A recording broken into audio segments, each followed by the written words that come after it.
Hello, my bookish friends. I'm here to talk about my favorite books of the year. Now, these are all the favorite books that I read personally, not necessarily just new releases that came out this year. So, there's going to be some backlist titles in this list.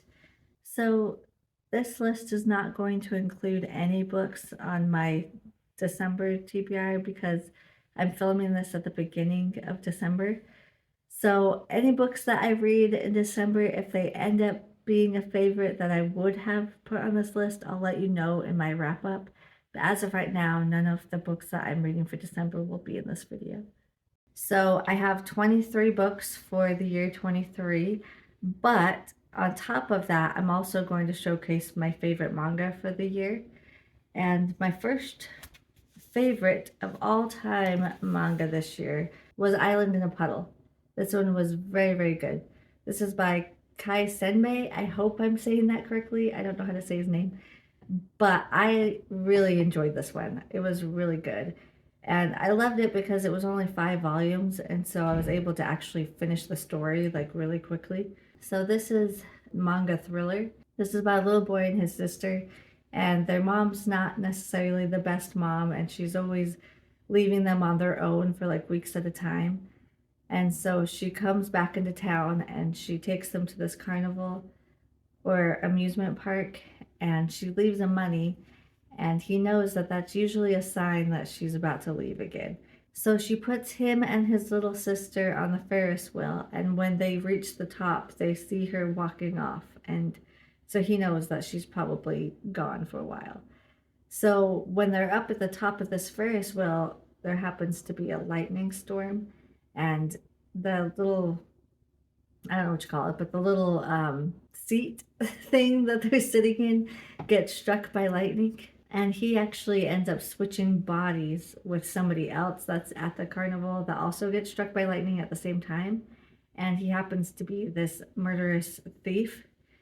And so now he's in the body of this criminal, and he realizes fairly quickly that he must have switched bodies with him. And so now he's like, oh no, my little sister's in the hands of this evil criminal, and now I'm wanted for murder, and the cops are going to be looking for me.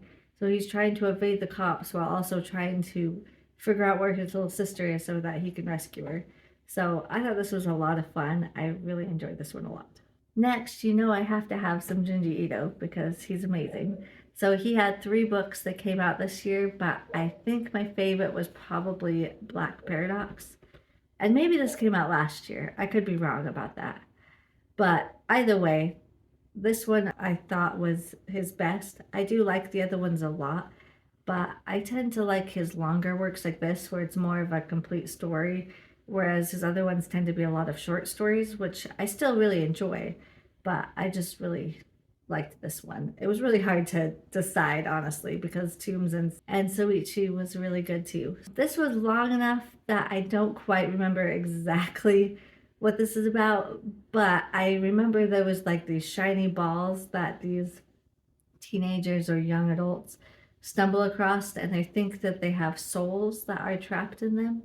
And so you have all these different science experiments and all these different crazy things that happen when they start messing with these balls that are full of people's spirits that have moved on. So I thought this was great. And then I also started Spy Family this year. I'm only halfway through the series that's already out, and this is just a lot of fun. It's kind of crazy and ridiculous and humorous, and it's really enjoyable. I'm not going to talk about it too much because I've talked about this on my channel numerous times, but I also know it's very popular, so most people already know what this is about. But if you don't know, this is about a spy, and to perform his mission, he needs to find a wife and a child, because the guy that he's trying to get intel on, he has a son going to this elite school, and they won't let the children into this boarding school if they're not like part of a traditional family or whatever, uphold the old traditions and all that. So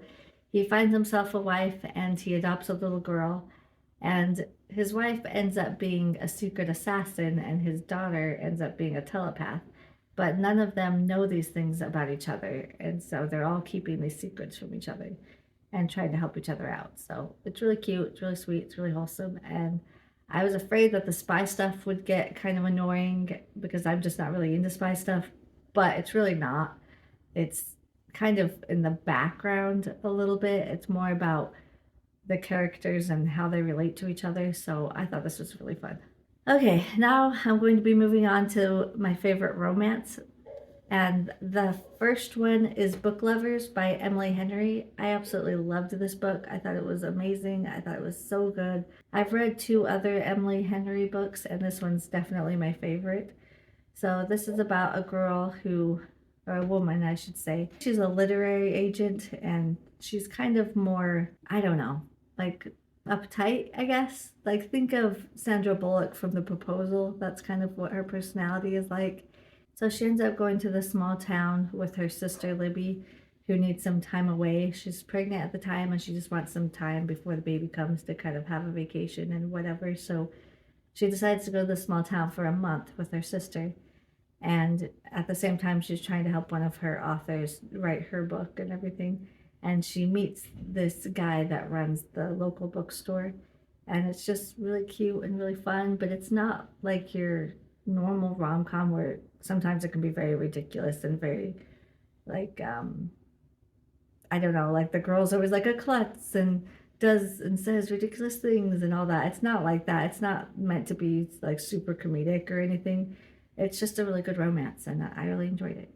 Next we have The Davenports. Crystal, I want to say Marquez. I don't know how to say the last name, but this is a YA romance, but it's very well written, especially for being YA.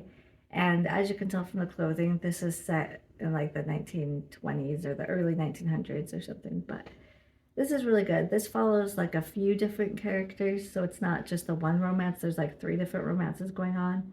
And it's following this family, the Davenport family. And they are a wealthy Black family living in America. And they have their different ups and downs and their trials and their different things that crop up with their upbringing and also being Black. And I don't know, I just thought this was fantastic. I thought it was a lot of fun. I really enjoyed the characters, and they all have their different things going on that they're trying to accomplish and also finding love at the same time. I am a little bit disappointed because I thought this was a standalone, but obviously there's got to be at least a sequel because the ending didn't wrap up at all. So I am patiently or impatiently waiting for the next book, but this is great. Now I'm going to get into the horror books, starting with YA. And my favorite YA book of this year was Frozen Charlotte by Alex Bell. I loved this book. I thought it was so good. So this is a modern ghost story, and it's about this girl who goes to this, it used to be an old school, but now it's somebody's house.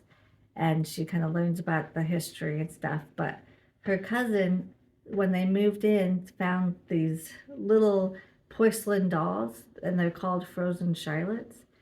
And they used to have them like back in Victorian times as like, playthings for their kids. But these Frozen Charlottes, are evil. And so I love a good evil doll story, but, and also, ghost story. But this was just a lot of fun. It was fast paced. Gets right into the haunting evil doll stuff right away and never lets up. And I just thought this was so much fun. I really, really liked this. So, because I loved it so much, I had to pick up the prequel, which is called Charlotte Says. And this goes back to when the house was a school and all of the kids that were at the school and when they first discover these Frozen Charlotte dolls and start to play with them. And they have like an old school mime, that's the headmistress, and she reminds me of Miss Trunchbull from Matilda. She's kind of just uptight and mean and all this stuff. And so there's this young woman that goes there, and I can't remember if she's a teacher or if she's like a maid, but either way, she goes to work at this school and she has to deal with this mean principal lady and also help the kids with these evil dolls. And again, it was so much fun. I really enjoyed this one. I think I like Frozen Charlotte slightly more, but honestly, I just love them both so much, and I would definitely recommend these to anyone who loves creepy dolls, who loves ghost stories, who loves YA horror. The next two are a couple of slashers, which I think is kind of funny because I always say that I'm not into slashers, but I guess I'm starting to be more into them.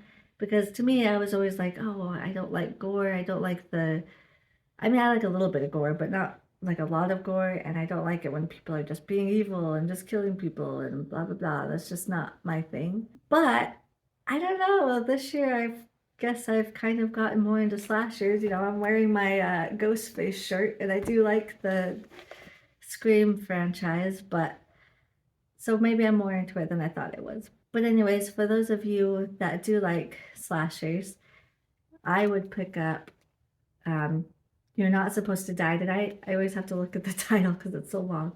So if this is like a slasher dream, you know, it takes place at a camp. So it's like Friday the 13th, you know. And the really fun aspect about this book, though, is this is like a full contact horror haunt. And so the people here are able to do a lot more than you would find at a traditional haunted house during Halloween time. And so they're able to convince people that they're actually part of a real slasher, you know, that they came here for a good, scary time and it turned into a real slasher. And most people are convinced that they really did take place in a slasher. And I just thought that aspect was so funny and so fun and unique. I just love that. And so I just thought this was really fun. It's very, very short, so it gets right into the action. And I just thought it was a good time. I don't really have anything bad to say about it. The end got a little bit cheesy, but then like the very end, I did enjoy that. So I don't know, I just thought this was a good time. I really liked it. And then in the month of October, I also read How to Survive Your Murder, which is also a YA slasher. And this one is a little bit more toned down, though it's not quite, you know, you go to one location and they just start killing you off. You know, it's more like takes place over, I mean, it all takes place in one night, I guess, but you know, they run over here and do stuff and they run over there. Like they're not just like in one spot, if that makes sense. But anyways, so this is about a girl who goes to a haunted corn maze and her sister gets killed there during a real slasher event. And then when she goes to the courthouse to testify against her killer because she saw who it was, she meets this girl in the bathroom who looks just like Sydney Prescott. So good thing I'm wearing my Ghostface shirt. But anyway, so this Sydney Prescott lookalike tells her there's like some magical realism in this, I guess. So she tells her that for one night she's going to send her back in time and see if she can prevent her sister's murder and also discover who the real killer was because it's not who she thinks. So this had a lot of twists and turns. Some of them I saw coming, some of them I didn't. And I just thought it was a lot of fun. I really enjoyed it. I really enjoyed who the murderer ended up being. I thought that was really unique and I didn't see it coming. And I just had a fun time with this. So if you're into YA, if you're into slashers, I highly suggest this one. Okay, now we're going to get into the adult horror. And I'm going to start out with my favorite author, who is Darcy Coates, and The Twisted Dead. So this is the third in a story. And this is about a woman who she's lost her memory and she's running through the woods and she's running from some bad people that want to hurt her, but she doesn't know who they are and she doesn't know why they want to hurt her. And she kind of stumbles upon the cemetery and she hides in I don't know if it's a church or maybe it's like the groundskeeper's house. Yeah, that sounds more right. So anyway, so she hides out there and she meets the priest that lives on the grounds as well, and he lets her stay as long as she takes care of the graveyard and takes care of the grounds, then he'll let her stay there for free. So she's kind of hiding out because she doesn't know who these people are that are after her. And she meets a couple of colorful people in the town who I love, and it's just a really fun series. It's much more cozy than some of her other haunted house stuff. The main character does see ghosts and she is living in a cemetery, but it's a lot more cozy than some of her other stuff. But I really like this. I really enjoy the character. I really enjoy the story. And again, this is the third in the story, or this is the third in the series. And so we're learning more about her friends and we're learning more about who these people are that are after her. So this has been a good series. There's two more coming, so I'm excited to continue on. And then we have Dead of Winter, another slasher. So I guess I'm just in my slasher era. I don't know. So this one is a lot of fun. It gets right to the action right away and never lets up, just like the other one. And so this is about a woman whose boyfriend and her are going for like this romantic getaway to this remote cabin in the woods, and they get a bunch of snow drops. And so the bus that they're on with all the people that are going up to this lodge, they can't get there. They get stranded. And so they walk around until they find this tiny little cabin in the woods, and they hole up there to wait out the storm. But one of the members of their company gets killed, and their head gets stuck on a tree right outside the cabin.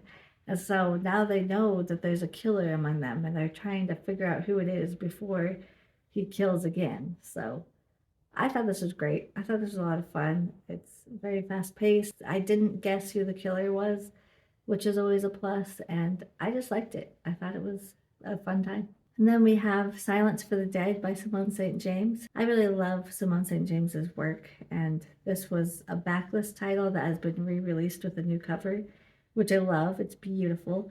But I really enjoyed this. This is a lot more subtle. It is a ghost story haunted house book, but it's a lot more subtle than other ones that I've read. But despite that, I still really liked this. I just loved the characters, and I loved the setting, and I loved the atmosphere. This is about a woman who has an abusive father, and she leaves home to get away from him, but she doesn't have any money or anywhere to go. And so she poses as a nurse to work at this mental asylum. And this is for soldiers during World War I who are suffering with PTSD before they really knew what that was. And so she's trying to help these men who are having these night terrors and seeing things in the middle of the night before she realizes that maybe there's more going on here than just them being mad. And so she's trying to figure out what's going on. But I also got to the classic Rosemary's Baby. I've seen the movie, but I had never read the book. And so I really liked this, and it's definitely a classic for a reason. I was kind of surprised though, because I just assumed it was written by a woman, but it's not. It's written by a man, but yet he does a really good job at writing a female character, and he does a good job at talking about pregnancy and having children and all of that. So I thought this was really fun. For those of you who, for some reason, don't know what this is about a woman who is pregnant, and she moves into this new apartment, and she meets these neighbors who at first are really nice, but then they start being a little bit strange. And she's trying to deal with the fact that she's going to be a new mother, and she's left alone a lot in this apartment because her husband works a lot, and it just goes through this pregnancy. And I can't really say that much about it because I really don't want to give away the twist ending, because if you have not been spoiled for this book, it's fantastic. So this is just a really good time, and again, it's definitely a classic for a reason, and I really liked it. Then we have The September House, and this was a big surprise. I did not think this book was gonna get anywhere near the level that it did as far as like the spookiness and the ghosts and the haunting. So I thought this was going to be more of a thriller, but it's not. It's definitely horror. So if you read this, go into it with the right expectations. This also reminds me a lot of Gravy Hendrix. It's got a lot of humor. It's a haunted house book, but it takes more of a comedic approach to it. But at the same time, it does have some very descriptive scenes and some creepiness and some scariness. And so it's just everything I could ask. So this is about a woman who moves into this house that she loves. It's this old Victorian house, of course, and she thinks it's beautiful and gorgeous and she loves it. But they soon find out that it is haunted. And they stick it out for 4 years because it seems to get worse during the month of September. So they're like, well, we're fine most of the year. It's just that month that gets really bad. But after 4 years, the husband's like, nope, I've had enough. I'm not living in a haunted house. So he leaves. But the woman, she loves this house, and she's not going to let ghosts kick her out of her home. So she stays. Well, then she has her grown-up daughter coming around asking what happened to dad, because she's trying to get into contact with him, but he's not answering his phone. And so she's like, Mom, where's Dad? Why did he leave? Blah, blah, blah. And so she's like, Well, I'm going to come stay with you and we're going to figure this out together.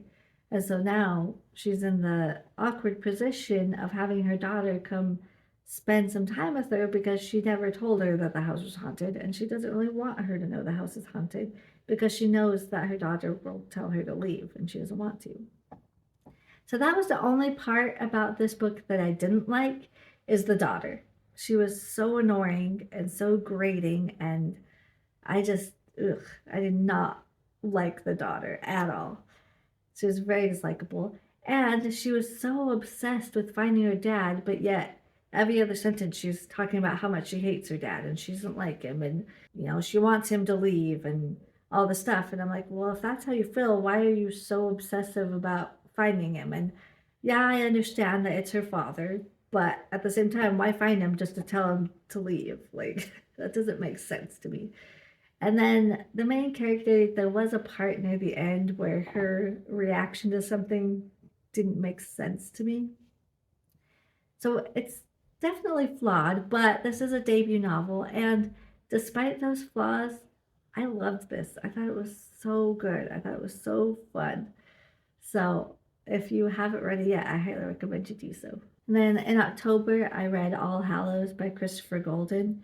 And this is a perfect Halloween read because it takes place on Halloween and it's got all the Halloween vibes you could want. It has trick or treating and it has, haunted haunts, and it's got Halloween parties and kids dressed up in costumes and just all these different things. And it's fantastic. And then it's also got the main antagonist as like a pumpkin man that's going around, and you've got creepy children, and it was just so much fun. It's kind of like a mix between thriller and horror because you have in the forefront the thriller aspects because there's a lot of drama in here about what's happening between people's families and between husbands and wives, and there's bullies and different things are happening in the town. But then in the background, you have the horror elements that are peeking through with these creepy children and this pumpkin man that's kind of creeping up. And I just thought it was really fun and really interesting and entertaining. Then we have How to Sell a Haunted House by Grady Hendrix. And this is kind of like the September House, where it definitely has its flaws, but I still really enjoyed it. The beginning I felt went on a little bit too long. There's a woman and her brother, and they just lost their parents, and so they're getting back together to sort through their parents' stuff at their house, and they don't have the best relationship with each other, and so they're kind of fighting a lot, which is fine, and I did like that aspect, but I think it went on a little too long, and it was like, are we going to keep the house or are we going to sell it? Are we going to keep it or are we going to sell it? And they went back and forth over and over, and then they would fight and they would bicker, and after a while it was like, okay, move on, And then when it got to like I want to say haunted house stuff, and it is a haunted house story, but at the same time it's not. It's more of like a evil doll, evil puppet type story. So I think some people might think that's a spoiler that I say that, but honestly, I think you should go into it with the right expectations, because if you're expecting a haunted house story, you might be disappointed. But if you know it's about an evil puppet, then you can adjust your expectations going into it, and I think you would enjoy it more. So anyways, this one got a little bit ridiculous at the end, and there was some unanswered questions. But for the most part, I thought it was fun. I still like Southern Book Club's Guide to Slaying Vampires better. That's my favorite Grady Hendrix, but this is probably the second one. I would put this on par with Best Friend's Exorcism. I think I liked both of these the same. So anyways, if you like Grady Hendrix style, he's like the September House, where it's kind of humorous but also has horrific scenes, then I think you would really enjoy this if you're a fan of his work and his writing style. Okay, moving on to the thriller section of this video. The first one I want to talk about is an ebook, and so I want to mention it first before I forget to include it. It was called The Hike. I can't remember who the author was. I think it was like Lucy Clark or something like that. But anyways, it'll be on the screen so you'll be able to see for yourself. So this one, the plot itself didn't necessarily blow me away, But I just really liked the characters, and it was refreshing to read a book that had female friendships that were not toxic. Usually, when you have female friendship thrillers, they're always like catty towards each other or like sleeping with each other's husbands or something. But this one, they were like actually friends and they still had their problems, they still had their faults, they still, argued or whatever. But it felt authentic, it felt real, and I just really enjoyed those friendships. And so the plot itself, again, it wasn't anything like mind blowing or anything like that, but it was still enjoyable though. I still enjoyed the book overall and I enjoyed the twists and turns, but that was the part that just stood out to me the most was the female friendship. So I really liked this one. Then we have The Overnight Guest, and this one is about a woman who holds up inside a house, or it's like a family cabin or something. I can't quite remember, but she goes there to finish her novel that she was writing. And one night it's storming and snowy, and she sees something outside her window. And so she goes to see what it is, and there's a little boy that's out in the snow. And so she carries him home and she takes care of him, and she's trying to figure out what happened to him and where he comes from and where his mom is. And then you also have the perspective of this other lady who's been kidnapped and she's down in a basement and she's trying to escape from this man. And there might even be a third POV. I feel like there was a third one, but I don't remember what that one was. But I really enjoyed this one. The ending got a little bit crazy and not necessarily in a good way, but at the same time, I really enjoyed this book. It was highly predictable, but I still liked it. I thought it was fun and it had all the snowy vibes I was looking for. I read this in January. So this might be a good one to add to your TBR for January. Then we have Finley Donovan is Killing It. I just barely read this one in November and I loved it. I have been putting this off, not putting it off. I have had it for a while and just haven't read it yet. And I'm so glad to finally get to it because it was fantastic and it was fun. And this is a thriller, but it's a little bit more lighthearted than most thrillers that you read. And so this is about a woman who's a writer and she's struggling with her third book, especially because her last book didn't do very well. And so she goes to this restaurant to meet with her agent to talk about plot. And so she's talking about murder, talking about her book, but there's this woman next to her in the restaurant that overhears the conversation and thinks she's talking about a real murder and gets the mistaken idea that she's a hit woman. And so she tries to hire her to murder her husband, who's not a very good guy. And so she's trying to tell her, no, no, no, you misunderstood, you didn't hear right. But at the same time, the woman's offering $50,000 and she's recently divorced and she's a single mother with two children. And so she doesn't really contemplate murdering someone, but she doesn't like come out right away to tell her that she made a mistake because she's got this money. And so anyways, so she gets embroiled in these different things that come up, and I just thought it was fun. It was entertaining, and I really enjoyed this one.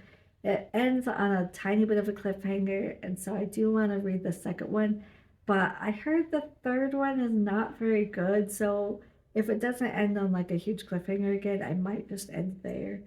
There's supposed to be like 7 in this series. The fourth one's coming out next year, but I might just read the first 2. I don't know. I'm going to read the second one and see how it goes. The Only One Left by Riley Sager. And I love Riley Sager. I haven't loved every one of his books, but for the most part, I think he's a really talented author and I really enjoy his books. And for the most part, they're kind of like right on the edge between like thriller and horror, kind of like Simone St. James or Jennifer McMahon. They're kind of feel like thrillers, but they have horror elements to them.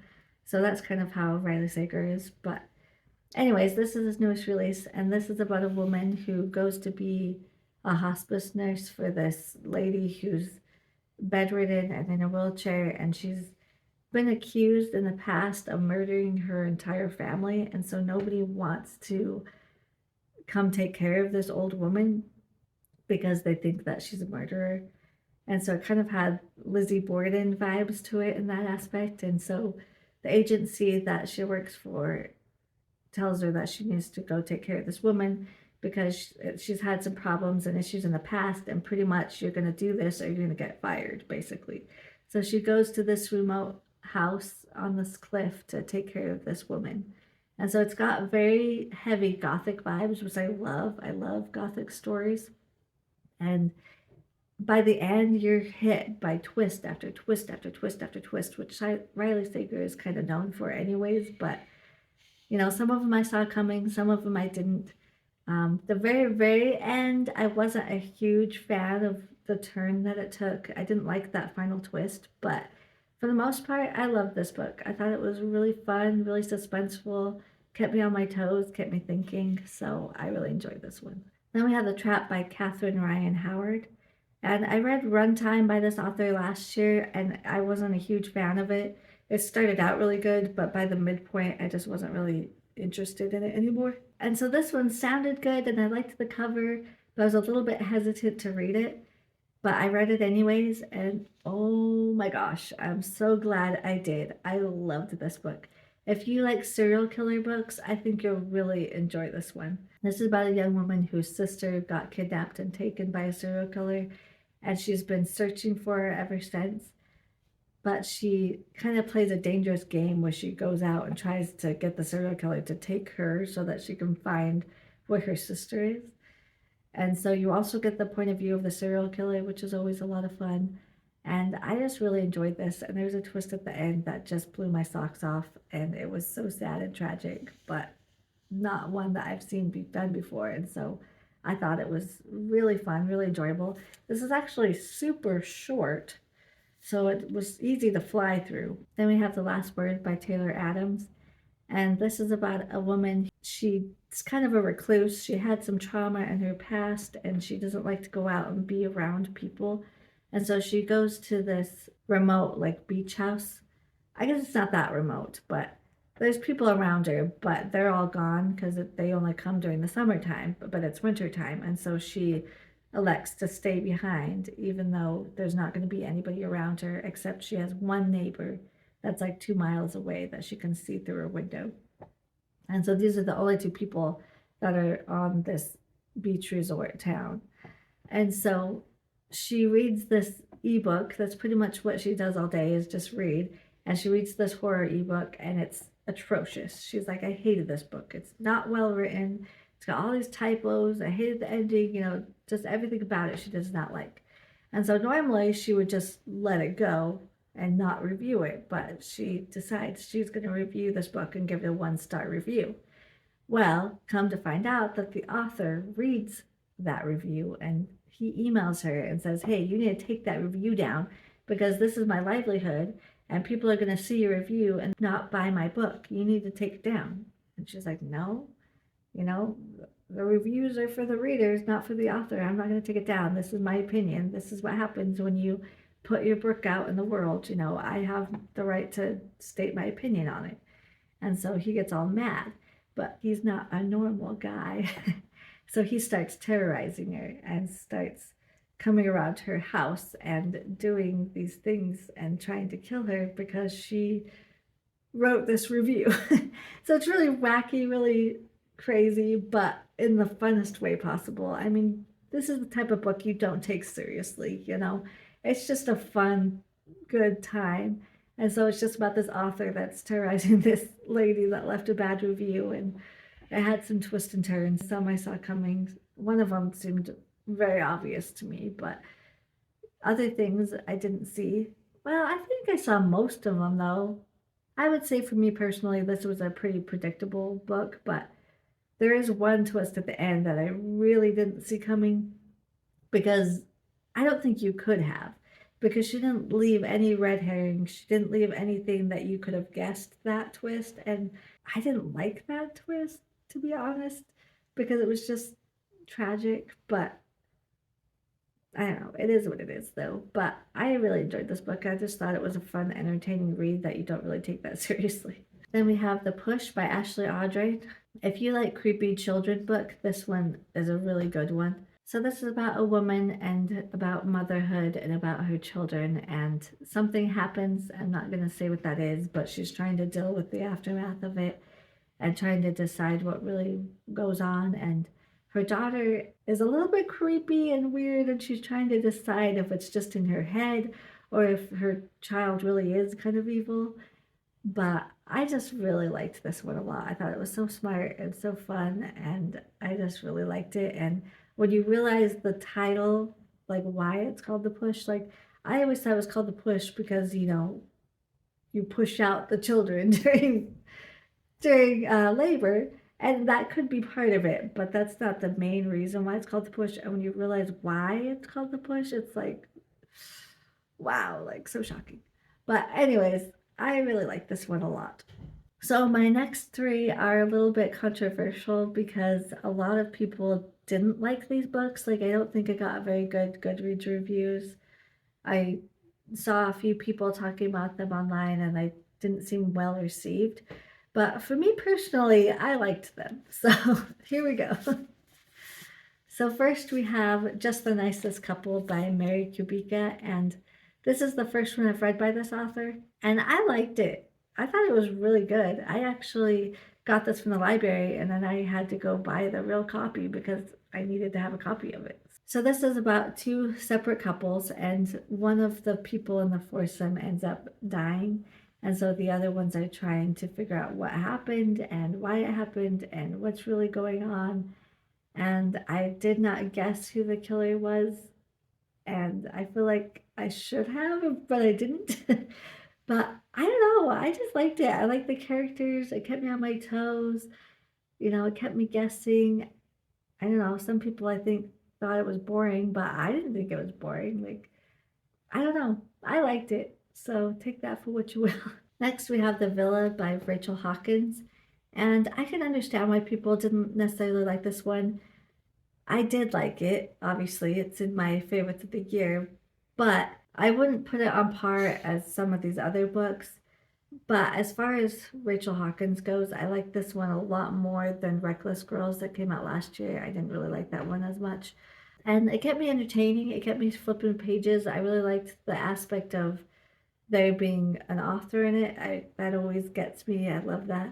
So this woman and her friend go to this villa in Italy, and they're trying to write. I think they're both writers, and so they're both simultaneously trying to write and trying to get some stuff done, but then also have a vacation together. And then there's another timeline that takes place in like the 70s about people that were also staying in the same villa and what's going on with them.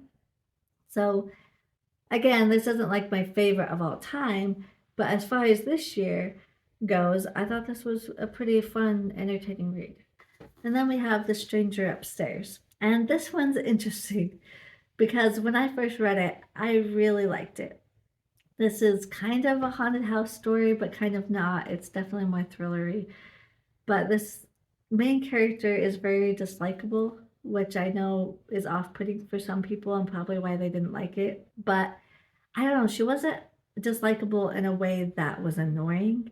And so that didn't bother me. Sometimes I thought she was pretty interesting. And I was just interested to know what was happening in this house. And then when the end came, I thought it was very unique and it's not something I've seen done before. And so I thought it was fun. But there were parts about the end that I didn't care for. And there were parts of the story that I didn't care for. But on the whole, I really liked it. I thought it was enjoyable. I gave it 4 stars.